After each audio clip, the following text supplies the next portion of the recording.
Hey, Steve here again. You guys probably know the routine by now. What I'm going to show you here today is I've taken a spool off of one of my reels, and this is one of the ways that I put the line on the reel. I use my electric drill, and I go ahead and spool it on using the drill onto the spool instead of letting the reel crank it on where it tends to twist and wind.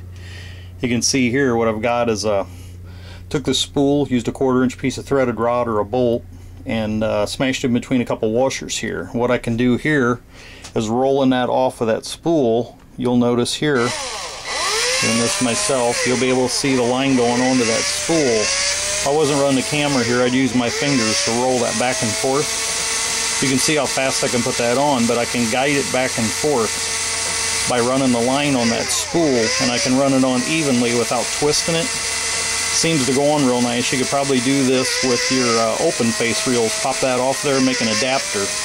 If I go on here, you can see how fast I can spool this on. I can put it on nice and even.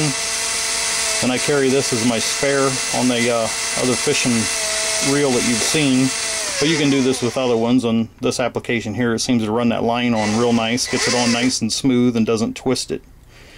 And the other thing I've noticed here is something else, this black floor in here.